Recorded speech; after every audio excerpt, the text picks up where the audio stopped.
Si vous travaillez au C3S de la Haute-Yamaska, c'est que vous possédez les compétences et le savoir-faire nécessaires à l'accomplissement de vos fonctions. Mais pour les usagers qui reçoivent vos soins et services, votre attitude est tout aussi importante. Voilà pourquoi, dans notre organisation, nous accordons une attention toute particulière au savoir-être. Dans le cadre de la Semaine des droits des usagers, nous avons rencontré plusieurs personnes afin de leur demander ce qui est important dans leur relation avec vous. Voici ce qu'elles avaient à dire. Je viens ici 3 fois par semaine. Mon traitement dure 4 heures. Donc, ça revient vite. À tous les 2 jours, là, ça revient vite. Pas avoir d'auxiliaire, je ne pourrais pas fonctionner seule à la maison. Ça, c'est sûr. J'ai besoin de quelqu'un qui m'aide au quotidien là, pour les repas, pour le coucher, le lever, le bain. C'est des choses que j'ai pas le choix d'avoir quelqu'un pour m'aider. Parce que sinon, seule, je pourrais pas y arriver. En arrivant ici, en fait, on était carrément dépourvus. Là, premier bébé, donc on ne sait pas comment ça fonctionne, un bébé. Juste que ce soit aussi niaiseux que changer les couches, on l'avait jamais fait, moi et mon conjoint. Donc c'est sûr que c'est l'approche un peu pédagogique ou l'appui des infirmières pour nous vraiment nous coacher là-dedans. Là. Dans tous les soins du bébé, le bain, on n'avait jamais donné de bain, tout ça. Donc, c'est vraiment ceux qu'on a vraiment le plus apprécié, c'est ceux qui étaient super avenantes, ils venaient vers... Tu sais, on n'avait pas besoin de courir après pour dire hey, « excuse-moi, comment je fais ça? » C'était vraiment... On savait qu'ils aimaient ce qu'ils faisaient, puis qu'ils étaient là pour nous aider, puis qu'ils prenaient le temps, même si on sait qu'ils sont souvent débordés. Mais parfois, il y a des... Il y a des patients qui sont un petit peu plus exigeants que d'autres, puis des fois, c'est pas facile. Là, moi, je les vois aller, puis les infirmières là, courir pour satisfaire tout le monde. Là, c'est pas toujours évident. Il n'y a pas de situation parfaite, là. Personne n'est parfait non plus. Toutes personnes qui sont hébergées, quelque chose de genre, n'ont pas nécessairement choisi. C'est la vie qui leur a imposé ça. Donc, c'est sûr qu'il y a des périodes d'adaptation qu'on a. On a des périodes qui sont plus difficiles. Certains matins sont plus difficiles que d'autres.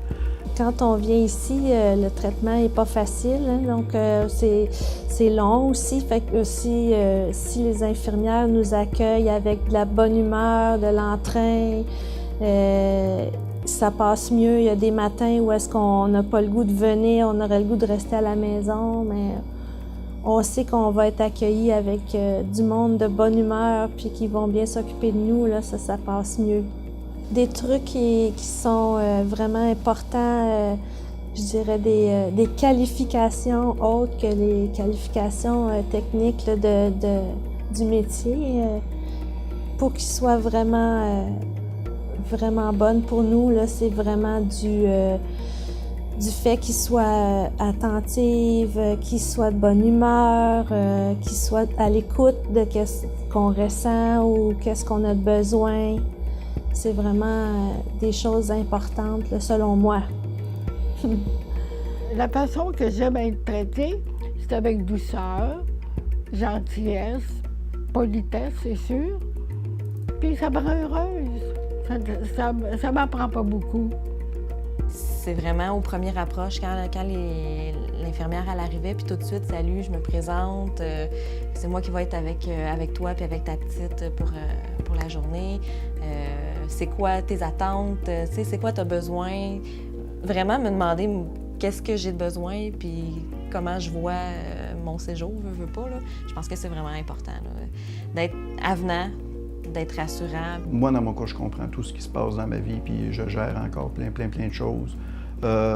C'est sûr que c'est important qu'on ne prenne pas comme des enfants des fois. Là, parler en parabole ou parler quelque chose du genre, on se rend compte, là, je suis là, je comprends. T'sais. Ou des fois, des interventions, des fois, ce sont deux qui vont se dire entre eux autres.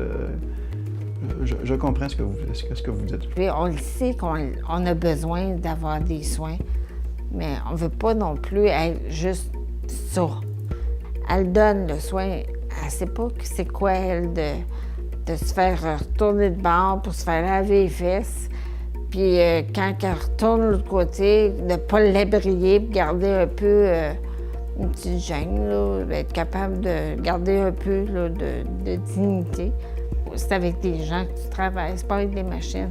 C'est sûr qu'on lui demande peut-être pas de se mettre à notre place, mais quelquefois d'inverser le rôle, comment dire, que la personne qui reçoit le soin ou les choses du genre, comment elle peut se sentir là-dedans. Certains matins qui sont moins bons que d'autres, qui sont autre chose. C'est sûr qu'on lui demande peut-être une compréhension, puis de sentir que, surtout qu'on ne les dérange pas. J'aime qu'on nous en parle avant de faire des choses. Même si ça fait 20 ans que tu fais le métier, ça se peut qu'on ne connaît pas toutes les réponses à tout. Donc, je trouve ça important là, d'avoir quelqu'un qui va s'informer, qui prend le temps de s'informer aussi.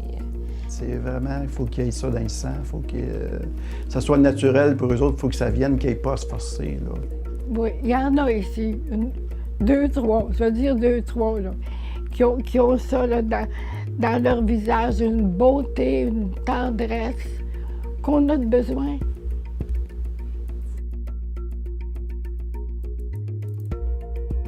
J'espère que vous vous êtes reconnus dans les facettes les plus positives de ces témoignages. Si c'est le cas, je tiens à vous remercier de servir d'exemple auprès de vos pairs. Vous faites la différence dans la vie des usagers qui reçoivent des soins et services dans notre organisation. Merci.